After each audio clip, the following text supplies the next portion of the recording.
મારું નામ તીર્થ દરજી છે. હું 7th સ્ટેન્ડર્ડમાં ભણું છું. હું પહેલાં પણ એક જીવન વસંત શિબિરમાં આવતો હતો. મને અહીં આવું જરા કંઈ ગમતું હતું કારણ કે અહીં એક્સરસાઇઝ કરાવતા હતા. પણ મને મારી મમ્મીએ સમજાવ્યું કે એક્સરસાઇઝ આપણા સારા માટેનો છે. અહીંયા એક્સરસાઇઝ અથવા બીજું યોગા, રેન્જિંગ ને ઘણી બધી એક્ટિવિટીઝ કરાવે છે. અહીંયા પ્રાર્થના કરાવે છે. એમાં લખેલું હોય છે કે ઈશ્વર આપણે સાથ હે, ડરને કી ક્યાં બાત હે. મને પહેલાં અંધારાથી બહુ ઘણી બીક લાગતી હતી પણ હવે નહીં લાગતી. હું અહીંયા આવીને પરમાત્માને જાણી શક્યો, એમને ઓળખી શક્યો.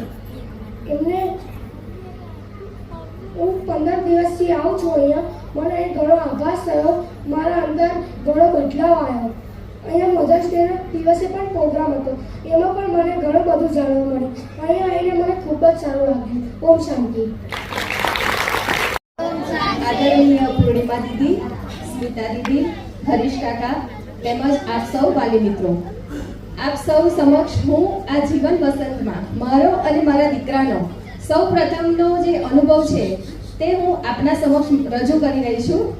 પહેલાં તો આપણે વાત કરીએ કે બાળકની, તો આ 15 દિવસમાં બાળકમાં શું પરિવર્તન આવ્યું, તે અહીંયા આ પ્રોગ્રામમાં શું શીખ્યું એના માટેની વાત કરીએ તો આપણે જોઈએ છીએ કે યોગાના ક્લાસીસ, સ્કેટિંગના, ડ્રોઈંગના, આર્ટના એ બધું તો બાળક બહારથી શીખે છે. સ્કૂલમાં પણ એના પર ફોકસ સૌથી વધારે કરવામાં આવે છે.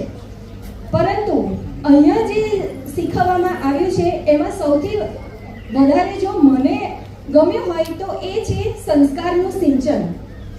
સ્મિતા દીદી છે, પૂર્ણિમા દીદી છે, ચોકસી દાદા છે, તેમજ હરીશ અંકલ છે, તે સૌ તેમજ આ કેમ્પના અન્ય જે વોલેન્ટિયર્સ છે તે બધાએ બાળકોમાં કંઈક ને કંઈક રીતે એ સંસ્કારો જે છે, મૂલ્યો છે, જેવા કે બાળકે સત્ય બોલવું જોઈએ, પ્રકૃતિ પ્રત્યે પ્રેમ રાખવો જોઈએ, વડીલોને આદર આપવો જોઈએ, માતા પિતાઓનું સન્માન કરવું જોઈએ, એ બધા જે મૂલ્યો છે એની વાવણી કરી દીધી છે.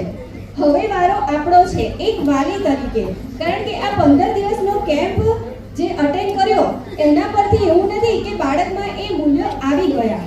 એને આપણે હંમેશા એક માતા પિતા તરીકે એ મૂલ્યો એ બાળકના જીવનશૈલીની અંદર ગણાઈ જાય, એનું રૂટીન બની જાય કે અહીંયા શીખવવામાં આવ્યું છે કે આપણે સાચું બોલવું જોઈએ. પરંતુ કોઈ પરિસ્થિતિની જ્યારે બાળક સમક્ષ આવે છે ત્યારે શું ખરેખર બાળક એ મૂલ્યોને પોતાના જીવનમાં લાવી શકે છે? એ માટે આપણે એમને હંમેશા જાગૃત રાખવાના છે. તો આ કેમ્પનું જે છે એ યોગ્ય મહત્વ, એ સફળતા એ આપણને જણાશે.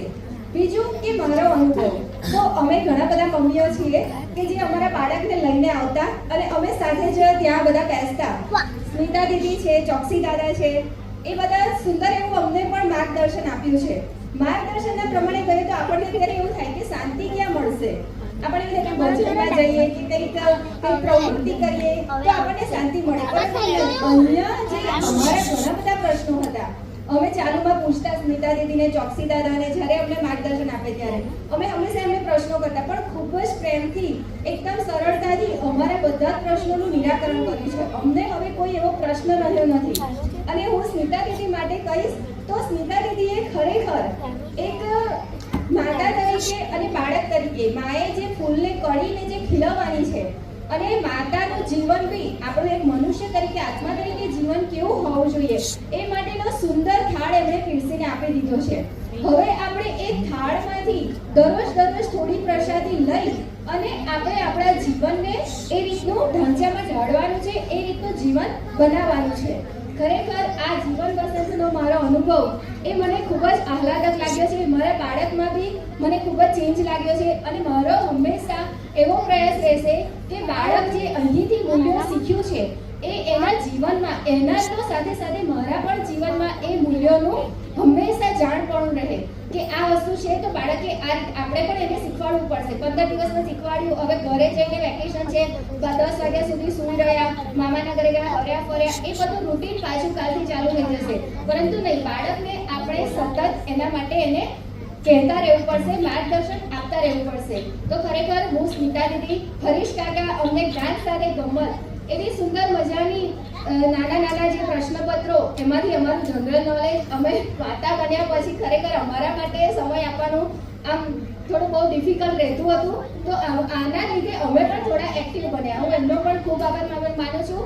ચોકસી દાદાનો ખૂબ ખૂબ આભાર, અને સ્મિતા દીદી જે અમને જે માર્ગદર્શન આપ્યું તે બદલ હું આપ સૌનો આભાર વ્યક્ત કરું છું. ઓમ શાંતિ.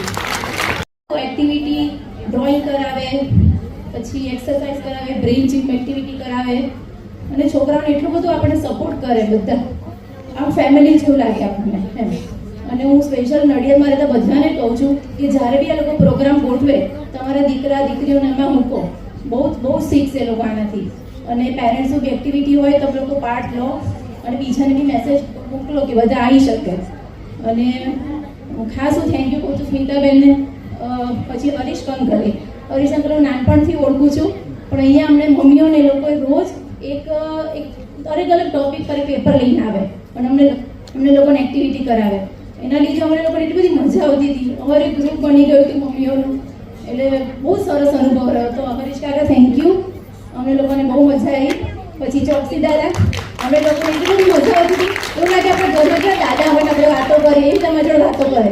બહુ જ મજા આવે. બધા અમારા અનુભવ શેર કરીએ. અને કોઈ બી પ્રોબ્લેમ હોય ને તમે લોકો એમની જોડે લાવો. એ લોકો જાણે આપણે પેરેન્ટ્સ કેવું આપણે સોલ્વ કરીએ તો સોલ્વ કરી દેશે.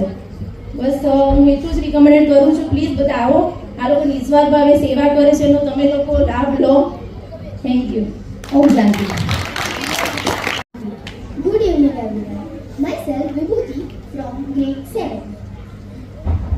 Now I will share my experience of 1 week. Before I came here, I learned exercise. But after I came here, I learned many things like yoga, meditation, pranayam and good habits.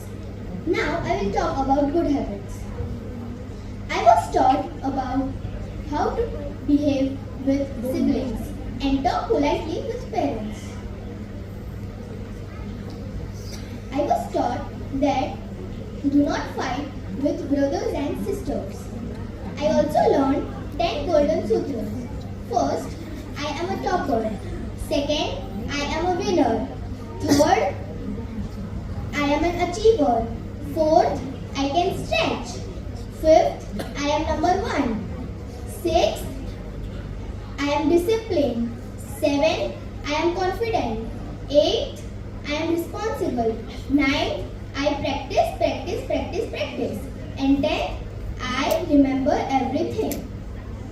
Last but not least, after I came in this shibir, I have changed in my nature and behavior. So much thank you to Purnima Didi for organizing this wonderful camp for us. Thank you. અમને લોકોને કેટલો ફાયદો થશે એ તો ખબર નથી, કારણ કે એ વસ્તુ માટે કીધું એ પ્રમાણે હાર તો સ્મિતાબેને સર્જાવી આપ્યું છે. એમાંથી પ્રસાદી રૂપે આપણે કંઈક ને કંઈક લેવાનું છે, અને એ વસ્તુ તમારા માતા પિતાએ વધારે કરવાનું છે. અહીંયા અમે આવ્યા અને અહીંયા આગળ જે પ્રકારની એક્ટિવિટી જોઈ, અમે બીજી ઘણી બધી જગ્યાએ ટ્રાય કરેલો છે બાળકોને, પણ બધી જગ્યાએ મુખ્યત્વે બૌદ્ધિક વિકાસ કાં તો શારીરિક વિકાસ દેખાય છે. પણ અહીંયા આગળ મન આત્માની શાંતિ માટે જે પણ પ્રયાસ કરવામાં આવ્યા હતા એ ખૂબ જ સારા હતા, અને એના બદલ અમે અહીંયા આગળ બ્રહ્માકુમારી તરફથી અહીંયા જ્યાં દીદીનો તથા બધા જ સપોર્ટર ભાઈ બહેનોનો અમે આભાર માનીએ છીએ. Thank you. ગુજરાતી માધ્યમમાં ધોરણ 8માં ભણું છું.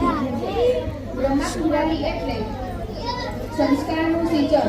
અહીં આવીને અમને શીખવાડવામાં આવ્યું કે જૂઠું ન બોલવું, સાચું બોલવું, ક્રોધ ન કરવો, બધા સાથે પ્રેમથી કરવું, માતા પિતાની સહાય કરવી, બધા સાથે પોતાની વાતો શેર કરવી,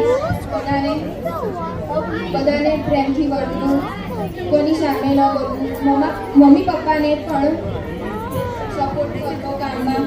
એ બધું અમને અહીંયાથી શીખવાડવામાં આવ્યું, અને અમને 10 ગોલ્ડ સેન્ટેન્સ આપવામાં આવ્યા જે અમને જીવનમાં આગળ વધવામાં પ્રેરણાદાયી છે. અહીંયા અમને એક્સરસાઇઝ પણ કરાવતા, બ્રેઇન જીમ બી કરાવતા, અને બીજા સંસ્કારનું સિંચન પણ કરાવતા. અહીંયા અમને